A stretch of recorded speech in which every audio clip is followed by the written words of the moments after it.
Rowdy sheet ಪ್ರಕರಣಗಳು ಒಂದು ಅಥವಾ ಎರಡು ಪ್ರಕರಣಗಳು ಆದ ತಕ್ಷಣ ರೌಡಿ ಶೀಟ್ ಮಾಡ್ತಾರೆ ಅನ್ನೋದು ಅದು ಏನಂದ್ರೆಗಿನ ಅದೆಲ್ಲ ತಪ್ಪು. ಯಾಕಂದ್ರೆಗಿನ ಮೊನ್ನೆ ಕೃಷ್ಣ ದೀಕ್ಷಿತರ ಆದೇಶ ಏನು ಹೈಕೋರ್ಟ್ನ ಆದೇಶ ಏನೈತೆ 45 ರಿಟ್ ಪಿಟಿಷನ್ 4504/2021 ಒಬ್ಬ ವ್ಯಕ್ತಿ ವಿರುದ್ಧ ರೌಡಿ ಶೀಟ್ ತೆಗಿಬೇಕಾದ್ರೆ ಯಾವ ಪ್ರಕ್ರಿಯೆಗಳನ್ನ ಅನುಸರಿಸಬೇಕು, ಅವನ್ನ ಮುಂದುವರಿಸಬೇಕಾದ್ರೂ ಕೂಡ ಯಾವ ಪ್ರಕ್ರಿಯೆಯನ್ನ ಕೈಗೊಳ್ಳಬೇಕು ಅನ್ನೋದು ತುಂಬಾ ಕೂಲಂಕುಷವಾಗಿ ಕೊಟ್ಟಿದೆ. ಬೇಸಿಕ್ಸ್ ಹೇಳಿ, ಏನು ಯಾವುದಿದೆ, ಒಬ್ಬ ರೌಡಿ ಪಟ್ಟಿ ತೆಗಿಬೇಕಾದ್ರೆ ಯಾವ ಕಾರಣಗಳಿರ್ತವೆ, ಎಷ್ಟು ಕೇಸಸ್ ಆಗಿರ್ಬೇಕು, ಏನೇನ ಕೇಸಸ್ಗಳಲ್ಲಿ ಇರ್ಬೇಕು, ಅವ್ರು ಎಷ್ಟು ಕೇಸ್ ಆಗಿರ್ಬೇಕು ಅನ್ನೋದು ಮುಖ್ಯ ಅಲ್ಲ ಸರ್.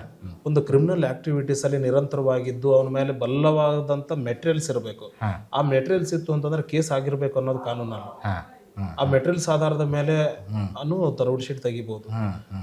ನಿರಂತರವಾಗಿ ಹಲವಾರು ಕೇಸುಗಳಲ್ಲಿ ಮಹಿಳೆಯರಿಗೆ ಕಿರುಕುಳ ಅಂತದ್ದು, ಸುಲಿಗೆ ಅಂತದ್ದು ಅಥವಾ ರೇಪ್ ಕೇಸುಗಳಂತದ್ದು ಈ ಪೊಲೀಸ್ ಮ್ಯಾನುವಲ್ 1059 ನಲ್ಲಿ ಏನು ನಿರ್ದಿಷ್ಟಪಡಿಸಿದಂತ ಏನಿದೆ ಅದರ ಅಡಿಯಲ್ಲಿ ಅಂತ ಪ್ರಕರಣಗಳಲ್ಲಿ ಇದ್ದಾಗ ಮಾತ್ರ ಅವ್ರ ಮೇಲೆ ರೌಡಿ ಶೀಟ್ ತೆಗೆಯೋದಕ್ಕಿದೆ. ಬಟ್ ಇತ್ತೀಚೆಗೆ ಏನಾಗ್ತಾ ಇದೆ, ಇವತ್ತು ಪೊಲೀಸ್ನವರು ಪ್ರಶ್ನೆ ಮಾಡಿದ ತಕ್ಷಣ ರೌಡಿ ಶೀಟ್ ಹಾಕಿದಂತ ಪ್ರಕರಣಗಳು ನಮ್ಮಲ್ಲಿ ಬಹಳ ಇದೆ. ಇವತ್ತು 1 ಅಥವಾ 2 ಕೇಸುಗಳಲ್ಲಿ ಯಾವುದೋ ಒಂದು ಸಾಮಾಜಿಕ ಹೋರಾಟ ಮಾಡಿದಾರ ಅನ್ನೋ ಸಲುವಾಗಿನೂ ಅವ್ರ ಮೇಲೆ ಅಂತ ರೌಡಿ ಶೀಟ್ ಪ್ರಕರಣಗಳು ದಾಖಲಾಗಿದೆ. ಅಂತ ಪ್ರಕರಣಗಳನ್ನ ನಮ್ಮ ರಾಜ್ಯ ಪೊಲೀಸ್ ದೂರುಗಳ ಪ್ರಾಧಿಕಾರಕ್ಕೆ ಸಾರ್ವಜನಿಕರು ಯಾರು ಅವ್ರ ಮೇಲೆ ರೌಡಿ ಶೀಟ್ ಹಾಕಿದಂತದನ್ನ ನಮ್ಮಲ್ಲಿ ಪ್ರಶ್ನೆ ಮಾಡಿದಂತ ಸಂದರ್ಭದಲ್ಲಿ ಕೂಲಂಕುಷ ವಿಚಾರಣೆ ಮಾಡಿ ಹೈಕೋರ್ಟ್ ಮಾರ್ಗಸೂಚಿಗಳನ್ನ ಉಲ್ಲಂಘಿಸಿದಂತ ಪ್ರಕರಣಗಳನ್ನ ನಾವು ಹಿಂದೆ ಅಂದ್ರೆ ಕೆಲವು ದಿನಗಳ ಹಿಂದೆ ನಾವು ಅವರನ್ನ ಆ ರೌಡಿ ಶೀಟ್ ಪಟ್ಟಿಯಿಂದ ಕೈ ಬಿಡುವಂತೆ ಆದೇಶ ಹೊರಡಿಸಿ ಆಯಾ ಸಂಬಂಧಿಸಿದ ಪೊಲೀಸ್ ಠಾಣೆಗಳಿಗೆ ಆದೇಶ ಪತ್ರಗಳನ್ನು ರವಾನಿಸಿದ್ದೀವಿ. ಇಂಥ ಪ್ರಕರಣಗಳು ಯಾರಾದರೂ ಸಾರ್ವಜನಿಕರ ಮೇಲೆ ದುರುದ್ದೇಶದಿಂದ ಏಕಾಏಕಿ ಯಾವುದೇ ಕ್ರಿಮಿನಲ್ ಚಟುವಟಿಕೆಯಲ್ಲಿ ಭಾಗಿಯಾಗದಿದ್ದರೂ ಕೂಡ ಅವರ ಮೇಲೆ ರೌಡಿ ಶೀಟ್ ಪ್ರಕರಣಗಳನ್ನು ಹಾಕಿದಂಥ ಸಂದರ್ಭಗಳಿತ್ತು ಅಂತಂದ್ರೆ ಇನ್ನು ರಾಜ್ಯ ಪೊಲೀಸ್ ದೂರುಗಳ ಪ್ರಾಧಿಕಾರಕ್ಕೆ ದೂರುಗಳನ್ನು ಸಲ್ಲಿಸಿದರೆ ವಿಚಾರಣೆ ಕೈಗೊಂಡು ಅಂತಿಮವಾದ ಆದೇಶನ ಹೊರಡಿಸೋದಕ್ಕೆ ಅನುಕೂಲ ಇದೆ. ಮತ್ತೇನು ಕೆಲವರು ಪೊಲೀಸರು ಏನು ಮಾಡ್ತಾರೆ, ಯಾವುದಾದ್ರು ಕೇಸಸ್ಗಳಲ್ಲಿ ಪೊಲೀಸರು ಆರೋಪಿಗಳನ್ನು ಹಿಡ್ಕೊಂಡ್ಬರ್ತಾರೆ, ಕೈಗೆ ಬೇಡಿ ಹಾಕಿರ್ತಾರೆ. ಕೈಗೆ ಬೇಡಿ ಹಾಕುವಂಥದ್ದು ಎಷ್ಟು ಕಾನೂನು ಪ್ರಕಾರ ಕಾನೂನಲ್ಲಿ ಅವಕಾಶ ಇದೆಯಾ ಇಲ್ವಾ? ಕೈಗೆ ಬೇಡಿ ಹಾಕುವಂಥದ್ದು ಏನಿದೆಯಲ್ಲ ಸರ್, ಅದು ಗಂಭೀರವಾದ ಪ್ರಕರಣ, ಅದು ಹಾಕೋದಕ್ಕೆ ಅವಕಾಶ ಇಲ್ಲ ಸರ್. ಹಾಕೋದಕ್ಕೆ ಅದು ಹಾಕಬಾರದು. ಆದರೂ ಈ ಹಿಂದಿನಂತೆ ಕೆಲವು ಈ ಬ್ರಿಟಿಷರ ಕಾಲದಂತೆ ಇರೋ ಪದ್ಧತಿಗಳು ಕೆಲವೊಮ್ಮೆ ನಡೀತಾ ಇದೆ. ಇತ್ತೀಚೆಗೆ ಸಾಮಾಜಿಕ ಜಾಲತಾಣಗಳಲ್ಲಿ ವೈರಲ್ ಆಗೋದ್ರ ಮೂಲಕ ಸಾರ್ವಜನಿಕರಿಗೂ ಮತ್ತು ನಮ್ಮ ಗಮನಕ್ಕೆ ಈಗ ಹಾಕಿದಾಗ ನಿಮ್ಮ ಗಮನಕ್ಕೆ ಬಂದಾಗ ತಾವೇನಾದರೂ ನಮಗೆ ದೂರು ಸಲ್ಲಿಸಿದಂದ್ರೆ ಅದೆಲ್ಲ ದುರ್ನಡತೆ ವ್ಯಾಪ್ತಿಗೆ ಬರುತ್ತೆ.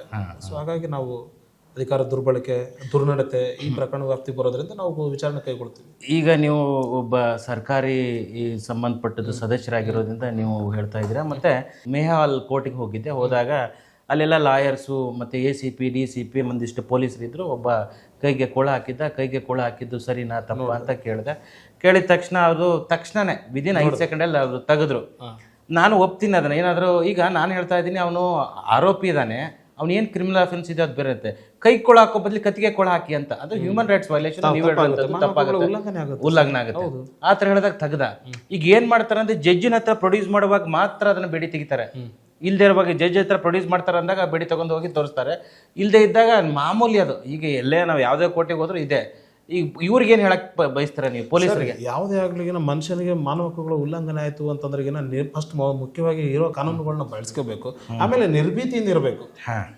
ನಿರ್ಭೀತಿಯಿಂದ ಇರೋ ಕಾನೂನುಗಳನ್ನ ಬಳಸ್ಕೊಂಡು ಸಕ್ಷಮ ಪ್ರಾಧಿಕಾರಿಗಳಿಗೆ ಆ ಒಂದು ಏನು ವೈಲೇಷನ್ ಆಗಿರುತ್ತೋ ಅದ್ರ ವಿರುದ್ಧ ದೂರು ಸಲ್ಲಿಸಿದಾಗ ಮಾತ್ರ ಇದಕ್ಕೆಲ್ಲ ಒಂದು ಕಡಿವಾಣ ಹಾಕೋದಕ್ಕೆ ಸಾಧ್ಯ. ಈಗ ನೀವು ನೋಡ್ತಾ ಇದ್ದೀರಿ, ಮೊನ್ನೆ ಒಂದು ವಿಡಿಯೋನು ವೈರಲ್ ಆಗಿತ್ತು. ಇವತ್ತು ಯಾವುದೇ ಒಬ್ಬ ಆರೋಪಿನ ಹಿಡಿದ ತಕ್ಷಣ ಹಿಡಿದು ಜಡ್ಜ್ ಮುಂದೆ ಪ್ರೊಡ್ಯೂಸ್ ಮಾಡ್ಬೇಕಾದ್ರೆ ಕುಂಟ್ಕೊಂಡು ಹೋಗ್ತಾನೆ, ತೆವಳ್ಕೊಂಡು ಹೋಗ್ತಾನೆ, ಪೊಲೀಸ್ನವ್ರು ಹೊಡೆದಿದ್ದಾರೆ. ಹೌದು ಸರ್, ಹೊಡ್ಸ್ಕೊಂಡವನು ಯಾಕೆ ಹೇಳೋದಿಲ್ಲ? ಹೊಡ್ಸ್ಕೊಂಡವನು ಹೇಳೋ ತನಕ ಯಾರು ನೊಂದ ಅವ್ರು ಹೆದರ್ತಾರಲ್ಲ, ಹೇಳ್ಬಿಟ್ರೆ ಮತ್ತೆ ಇನ್ನೊಂದು ಕೇಸ್ ಆಗ್ತಾನೇನೋ ಅಂತ. ನಾನು ನಿಜ ಸರ್ ಈಗ ಹೇಳೋದು, ವ್ಯಕ್ತಿ ಎಲ್ಲಿ ತನಕ ಎದುರ್ತಾನೆ ಅಲ್ಲಿ ತನಕ ಎದುರಿಸೋರು ಇದ್ದೇ ಇರ್ತದೆ. ನಾನು ಹೇಳೋದು ಈಗ ಆಯ್ತು, ಇವತ್ತು ಹೊಡೆದ, ಇನ್ನೊಂದು ಕೇಸಲ್ಲಿ ಮತ್ತೆ ಹೊಡೆದ ಅಂದ್ರೆ ಹೊಡ್ಸ್ಕೊಂಡಿರೋದೇ ಅಲ್ವಲ್ಲ. ಕಾನೂನು ಇದೆಯಲ್ಲ, ಈಗಿನ ಕಾನೂನುಗಳು ಇದೆ.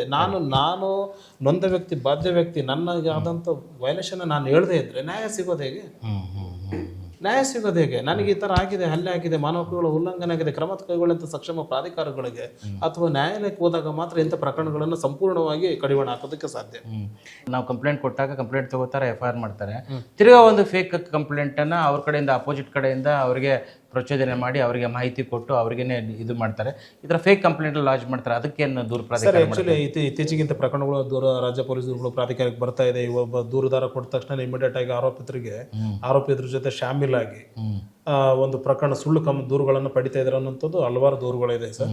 ಇಂಥ ಪ್ರಕರಣಗಳಿದ್ದಾಗ ಆಯಾ ಸಕ್ಷಮ ನ್ಯಾಯಾಲಯಗಳಲ್ಲಿ ದೂರು ಸಲ್ಲಿಸೋದಕ್ಕೆ ಅವಕಾಶ ಇದೆ ಸಾರ್ವಜನಿಕರಿಗೆ. ಜೊತೆಗೆ ರಾಜ್ಯ ಪೊಲೀಸ್ ದೂರುಗಳ ಪ್ರಾಧಿಕಾರಕ್ಕೆ ದೂರು ಸಲ್ಲಿಸಿದರೆ ವಿಚಾರಣೆ ಕೈಗೊಳ್ತೀವಿ ಸರ್. ಅಲ್ಲ, ವಿಚಾರಣೆ ಕೈಗೊಂಡು ನಿಮ್ಮಲ್ಲಿ ಅಂತ ಬಂದಿರೋ ದೂರು ಪ್ರಕರಣದಲ್ಲಿ ನ್ಯಾಯ ಏನು ಸಿಕ್ಕಿದೆ ಅಂತ ಸರ್? ಈಗ ಅಂದ್ರೆ ಬರೋಂಥ ಪ್ರಕರಣಗಳು ಇತ್ತೀಚೆಗೆ 2024 ಈ ಕಡೆ ಬಂದ ನಂತರ ಹಿಂದೆ ಹಲವಾರು ಪ್ರಕರಣಗಳು ನಮ್ಮಲ್ಲಿ ದಾಖಲೆ ಆಗಿರೋದ್ರಿಂದ ಈಗೇನಾಗಿದೆ, ರಾಜ್ಯ ಪೊಲೀಸ್ ದೂರುಗಳ ಪ್ರಾಧಿಕಾರಕ್ಕೆ ಕಾಲಕಾಲಕ್ಕೆ ಮೆಂಬರು ಮತ್ತು ಅಧ್ಯಕ್ಷರ ನೇಮಕಾತಿ ಆಗಿರೋದ್ರಿಂದ ಕೇಸ್ ಪೆಂಡಿಂಗ್ ಬಹಳಷ್ಟು ಆಗಿರೋದ್ರಿಂದ ಒಂದು. ಆಮೇಲೆ ರಾಜ್ಯದಲ್ಲಿರುವ ಜಿಲ್ಲಾ ಪೊಲೀಸ್ ದೂರುಗಳ ಪ್ರಾಧಿಕಾರಗಳಿಗೆ 2019ರಿಂದ ಇಲ್ಲಿ ತನಕ ಆಯಾ ಕಾಲದ ಸರ್ಕಾರಗಳು ಸದಸ್ಯರ ನೇಮಕಾತಿ ಆಗಿರೋದ್ರಿಂದ ಬಹಳಷ್ಟು ವಿಚಾರಣೆ ಆಗಬೇಕಾದ ಪ್ರಕರಣಗಳು ರಾಜ್ಯ ಪೊಲೀಸ್ ದೂರುಗಳ ಪ್ರಾಧಿಕಾರಕ್ಕೆ ಬಂದಿರೋದ್ರಿಂದ ಬಹಳಷ್ಟು ಕೇಸುಗಳು ಇರೋದ್ರಿಂದ ಎಲ್ಲ ವಿಚಾರಣಾ ಹಂತದಲ್ಲಿದೆ. ವಿಚಾರಣೆ ಹಂತದಲ್ಲಿದೆ. ಕೆಲವು ನಮ್ಮ ವ್ಯಾಪ್ತಿಗೆ ಬರದೇ ಇರೋದನ್ನು ಆಯಾ ಜಿಲ್ಲಾ ಪ್ರಾಧಿಕಾರಿಗಳಿಗೆ ರವಾನಿಸ್ತಾ ಇದ್ದೀವಿ. ಈಗ ಮುಖ್ಯವಾಗಿ ತಾವು ಹೇಳಿದಂಥ ಗಂಭೀರ ಪ್ರಕರಣಗಳು ಕೂಡ ಅಂತಿಮ ಆದೇಶದ ವ್ಯಾಪ್ತಿಗೆ ಅಂದ್ರೆ ಅಂತಿಮ ಆದೇಶಕ್ಕೆ ಬರ್ತಾ ಇದೆ. ಶೀಘ್ರದಲ್ಲಿ ಅಂಥ ಪ್ರಕರಣಗಳು ನಾವೇನು ಕ್ರಮ ತಗೊಳ್ತೀವಿ ಅನ್ನೋದು ಸಾರ್ವಜನಿಕರಿಗೆ ಮುಕ್ತವಾಗಿ ತಿಳಿಸ್ತೀವಿ.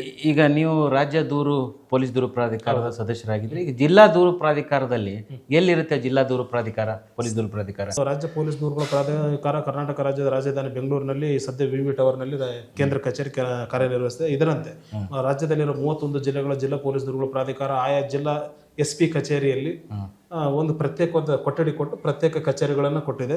ಆಯಾ ಪ್ರತಿ ಜಿಲ್ಲೆಯಲ್ಲಿರುವಂತಹ SP-ಗಳು ಆ ಒಂದು ಜಿಲ್ಲಾ ಪೊಲೀಸ್ ದೂರುಗಳ ಪ್ರಾಧಿಕಾರದ ಸದಸ್ಯ ಕಾರ್ಯದರ್ಶಿಯ ಕೆಲಸ ನಿರ್ವಹಿಸ್ತಿರ್ತಾರೆ.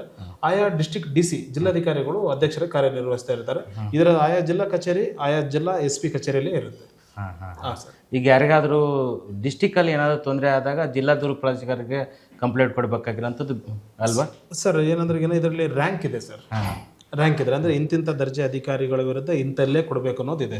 PC ಇಂದ ಹಿಡಿದು DSP ತನಕ ಇರೋ ಅಧಿಕಾರಿಗಳ ವಿರುದ್ಧ ದೂರುಗಳಿತ್ತು ಅಂತಂದ್ರೆ ಆಯಾ ಜಿಲ್ಲಾ ಪೊಲೀಸ್ ದೂರುಗಳ ಪ್ರಾಧಿಕಾರಕ್ಕೆ ಕೊಡಬೇಕು. ಅಡಿಷನಲ್ SP ಇಂದ additional SP and DIG IG ಈ ಉನ್ನತ ಅಧಿಕಾರಿಗಳು ಎಲ್ಲಿವರೆಗಿದಾರೋ ಅವ್ರ ಮೇಲೆ ಏನಾದ್ರೂ ಆರೋಪಗಳಿತ್ತು ಅಂತಂದ್ರೆ ರಾಜ್ಯ ಪೊಲೀಸ್ ದೂರುಗಳ ಪ್ರಾಧಿಕಾರಕ್ಕೆ ಕೊಡಬೇಕಾಗಿದೆ. ಒಂದು ವೇಳೆ ಇವತ್ತು PC ಇರ್ಬೋದು, ಇನ್ಸ್ಪೆಕ್ಟರ್ ಇರ್ಬೋದು, ಗಂಭೀರ ದುರ್ನಡತೆ ಪ್ರಕರಣಗಳು ಇದ್ದಲ್ಲಿ ನೇರವಾಗಿ ರಾಜ್ಯ ಪೊಲೀಸ್ ದೂರುಗಳ ಪ್ರಾಧಿಕಾರಕ್ಕೆ ಸಲ್ಲಿಸಬಹುದು. ಯಾವುದು ಲಾಕಪ್ ಡೆತ್ ಅಂತ ಪ್ರಕರಣ, ಸೆಕ್ಸುವಲ್ ಹರಾಸ್ಮೆಂಟ್ ಅಂತ ಪ್ರಕರಣಗಳು, ಅಥವಾ ಯಾವುದನ್ನ ಒಡೆ ಮಾಡಿ ಕೈಕಾಲು ಹೂನಾಗಿ ಗಂಭೀರವಾದ ಗಾಯ ಪಡೆದಿತ್ತು ಅಂತಂದ್ರೆ ಅವನು PC ಇದ್ರೂ ಕೂಡ ರಾಜ್ಯ ಪೊಲೀಸ್ ದೂರುಗಳ ಪ್ರಾಧಿಕಾರಕ್ಕೆ ನೇರವಾಗಿ ದೂರು ಸಲ್ಲಿಸಬಹುದು. ಈಗ ಏನಾಗಿದೆ, ಕಾಲಕಾಲಕ್ಕೆ ಜಿಲ್ಲಾ ಪೊಲೀಸ್ ದೂರುಗಳ ಪ್ರಾಧಿಕಾರಕ್ಕೆ ಸದಸ್ಯರ ನೇಮಕಾತಿ ಆಗದೇ ಇರೋದ್ರಿಂದ ರಾಜ್ಯದಲ್ಲಿರುವ ಎಲ್ಲಾ ಸಾರ್ವಜನಿಕರು ಅಂದ್ರೆ ಇವತ್ತು ಪೊಲೀಸ್ ಮೇಲೆ ಬರುವಂತಹ ಆರೋಪಗಳನ್ನ ನೇರವಾಗಿ ರಾಜ್ಯ ಪೊಲೀಸ್ ದೂರುಗಳ ಪ್ರಾಧಿಕಾರಕ್ಕೆ ದೂರು ಸಲ್ಲಿಸಿರೋದ್ರಿಂದ ಪ್ರಕ್ರಿಯೆಗಳು ವಿಳಂಬದಲ್ಲಿ ಸಾಗ್ತಾ ಇದೆ. ಯಾಕಂದ್ರೆ ಈಗ ಹಲವಾರು ದೂರುಗಳು ಹೆಚ್ಚಾಗಿದೆ. ಡಿಸ್ಪೋಸ್ ಮಾಡಬೇಕಾದ ಕೆಲವು ಟೈಮ್ ತಗೊಳ್ತಾ ಇದೆ ಸರ್. ಸಾಕಷ್ಟು ಒಳ್ಳೆ ಕೆಲಸ ಮಾಡ್ತಾ ಇದ್ದೀರಾ, ನಿಜವಾಗ್ಲೂ ಖುಷಿ ಆಯಿತು. ನೀವು ಎಂಗೇಜಲ್ಲೇ ಸಾಕಷ್ಟು ಸಾಮಾಜಿಕವಾಗಿ ಅಥವಾ ಕ್ರೀಡೆಯಲ್ಲಿ ಎಲ್ಲ ರೀತಿಯಿಂದನೂ ಸಾಕಷ್ಟು ನಿಮ್ಮ ಸೋಷಿಯಲ್ ಮೀಡಿಯಾದಲ್ಲಿ ಫೇಸ್ಬುಕ್ಕು ಟ್ವಿಟರಲ್ಲಿ ನೋಡ್ತಾ ಇರ್ತೀನಿ. ಸಾಕಷ್ಟು ನಿಮ್ಗೆ ಜನ ಕಂಪ್ಲೇಂಟು ತಂದು ಕೊಡ್ತಾರೆ, ರಿಸಾಲ್ವ್ ಆಗ್ತಾ ಇದ್ದಾವೆ. ನನಗೆ ತುಂಬ ಹೆಮ್ಮೆ ಅನಿಸುತ್ತೆ. ಈ ಥರದ್ದನ್ನು ಪೊಲೀಸ್ ದೂರು ಪ್ರಾಧಿಕಾರಕ್ಕೆ ಯಾರಾದರೂ ಪೊಲೀಸರ ದೌರ್ಜನ್ಯ, ಗುಂಡಾಗಿರಿ ಅಥವಾ ತೊಂದರೆ ಕೊಡುವಂಥದ್ದು, ನಿಮಗೆ ಹರಾಸ್ಮೆಂಟ್ ಮಾಡೋವಂಥದ್ದು ಅಥವಾ ದುಡ್ಡನ್ನು ಕೇಳುವಂಥದ್ದು ಇದ್ದಾಗ ಪೊಲೀಸ್ ದೂರು ಪ್ರಾಧಿಕಾರ ಕೊಡ್ಬೋದು, ಲೋಕಾಯುಕ್ತಕ್ಕೆ ಕಂಪ್ಲೇಂಟ್ ಕೊಡ್ಬೋದು. ಸಾಧ್ಯ ಆದಷ್ಟು ಸಾಕ್ಷ್ಯಗಳನ್ನು ಪೊಲೀಸರ ಆಡಿಯೋ ಆಗಲಿ, ವಿಡಿಯೋ ಆಗಿರಲಿ, ಚಿತ್ರೀಕರಣ ಆಗಿರಲಿ ಅಥವಾ ಸಂಬಂಧಪಟ್ಟ ಸ್ಟೇಷನಲ್ಲಿರುವಂಥ ದಾಖಲೆಗಳನ್ನು ಅಂದರೆ ಪೊಲೀಸ್ CCTV ಫುಟೇಜ್ಗಳನ್ನು, ಯಾಕಂದರೆ ಪೊಲೀಸರಂದರೆ ಪೊಲೀಸರು ಅಬೌವ್ ದಿ ಲಾ ಅಲ್ಲ, ಅವರು ಅಕಾರ್ಡಿಂಗ್ ಟು ಲಾನೇ ಅವರೇ ಬಿಹೇವ್ ಮಾಡಬೇಕಾಗಿರೋದು. 3 ಸ್ಟಾರ್ ಬಂದಿದೆ, ನಾನು 2 ಸ್ಟಾರ್ ಆಗಿದ್ದೀನಿ, ನಾನು ಮಾಡಿದ್ದೆ ಆಟ, ನಾನು ದುಡ್ಡೇ ಕೊಟ್ಟು ಬಂದಿದ್ದೀನಿ, 40-50 ಲಕ್ಷ ಏನು ಮಾಡೋಕ್ಕಾಗತ್ತೆ ಅಂತ ನಂಗೆ ಆಗಲ್ಲ. ಯಾಕಂದರೆ ಎಕ್ಸಾಂಪಲ್ಸು KP ಆಗ್ರರ ಗೋವಿಂದರಾಜು ಭಾಳಷ್ಟು ಜನ ಅಂದರೆ ಕನಿಷ್ಠ ಸುಮಾರು ಒಂದು 400-50 ಜನ ಪೊಲೀಸರು ಪರಪ್ಪನವ್ರಿಗೆ ಹೋಗಿದ್ದಾರೆ. ಕಾರಣ ಇಲ್ಲಿರುವಂಥ ಬೆಂಗಳೂರು ಕಮಿಷನರ್ ಆಗಿರೋಂಥವ್ರು ಸಾಕಷ್ಟು ಒಳ್ಳೆ ಕೆಲಸಗಳನ್ನು ಮಾಡ್ತಾರೆ ಮತ್ತು ಪೊಲೀಸ್ ದೂರು ಪ್ರಾಧಿಕಾರನೂ ಸಾಕಷ್ಟು ಒಳ್ಳೆ ಕೆಲಸ ಮಾಡ್ತಾ ಇದೆ. ನೀವು ನಿರಾಶೆ ಆಗಿ ಅಯ್ಯೋ ಹೀಗಾಗಿದೆಯಲ್ಲ, ಸಮಾಜ ಕೆಟ್ಟೋಗಿದೆಯಲ್ಲ, ಹಾಳಾಗೋಗಿದೆಯಲ್ಲ, ಎಲ್ಲಿ ಹೋದರೂ ನ್ಯಾಯ ಸಿಗಲ್ಲ ಅಂದರೆ ನ್ಯಾಯ ಸಿಗೋದೇ ಇಲ್ಲ. ಬಿಕಾಸ್ ನ್ಯಾಯ ಪಡ್ಕೋಬೇಕಾಗಿರೋರು ನೀವು, ಕಂಪ್ಲೇಂಟ್ ಕೊಡಬೇಕಾಗಿರೋದು ಮತ್ತು ಅದಕ್ಕೆ ಸಂಬಂಧಪಟ್ಟ ದಾಖಲೆಗಳನ್ನು ಕೊಟ್ಟಾಗ ಮಾತ್ರ ಪೊಲೀಸ್ ದೂರು ಪ್ರಾಧಿಕಾರದವರಾಗಲಿ ಅಥವಾ ಪೊಲೀಸರಾಗಲಿ ಸಪೋರ್ಟ್ ಮಾಡ್ತಾರೆ. ಸುಮ್ಮನೆ ನಾವು ಮನೆಯಲ್ಲೇ ಕುತ್ಕೊಂಡ್ಬಿಟ್ಟು ಇದು ಆಗಲ್ಲ, ಅದು ಹೋಗಲ್ಲ, ಇದಾಗಲ್ಲ ಅಂತ ಬ್ಲೇಮ್ ಮಾಡೋಕ್ಕಿಂತ ಮೊದಲು ನಾವು ಎಷ್ಟು ಕರೆಕ್ಟ್ ಆಗಿದ್ದೀವಿ, ಎಷ್ಟು ಹಾನೆಸ್ಟ್ ಆಗಿದ್ದೀವಿ ಮತ್ತು ಸಾಧ್ಯ ಆದಷ್ಟು ಎಲ್ಲರೂ ಪ್ರಾಮಾಣಿಕವಾಗಿ, ಸ್ವಚ್ಛ ಪ್ರಾಮಾಣಿಕವಾಗಿ ನಿಜವಾಗ್ಲೂ ಸತ್ಯಾಂಶ ಇದ್ದರೆ ದೂರಕ್ಕೆ ನೋಡೋಕ್ಬೇಕು. ಸುಮ್ಮನೆ ಪೊಲೀಸ್ ದೂರು ಪ್ರಾಧಿಕಾರಕ್ಕೆ ಕಂಪ್ಲೇಂಟ್ ಕೊಟ್ಟು ಅವರು ಟೈಮನ್ನು ವೇಸ್ಟ್ ಮಾಡಿ ಮತ್ತು ಪೊಲೀಸ್ ದೂರು ಪ್ರಾಧಿಕಾರ ಮಿಸ್ಯೂಸ್ ಮಾಡೋವಂಥದ್ದು ಮಾಡಬಾರ್ದು. ಯಾಕಂದರೆ ಜೆನ್ಯೂನ್ ಕೇಸಿಗೆ ಟೈಮ್ ಸಿಗೋದನ್ನು ಇವ್ರ ಕೇಸಿಗೆ ಟೈಮ್ ಕೊಟ್ಟು ಸಮಯ ವ್ಯರ್ಥ ಮಾಡ್ತಾ ಇರ್ತಾರೆ. ಮತ್ತು ನಿಜವಾಗ್ಲೂ ಹೋರಾಟ ಮಾಡೋರಿಗೆ, ನಾನು ಇಷ್ಟು ದಿನ ಹೋರಾಟ ಮಾಡ್ತಾ ಇರುವಾಗ ಸಾಕಷ್ಟು ಕಂಪ್ಲೇಂಟ್ಗಳನ್ನು ಕೊಟ್ಟಾಗ ಪೊಲೀಸರು ನಮ್ಮ ಜೊತೆ ಸರಿಯಾಗಿ ನಡ್ಕೊಂಡಿದ್ದಾರೆ ಮತ್ತು ಹೆಲ್ಪ್ ಆಗಿದೆ. ಬಟ್ ಕಾರ್ಯದ ನೀವು ಪ್ರಶ್ನೆ ಮಾಡದಿರೋದಕ್ಕೆ ನ್ಯಾಯ ಸಿಗ್ತಾ ಇಲ್ಲ.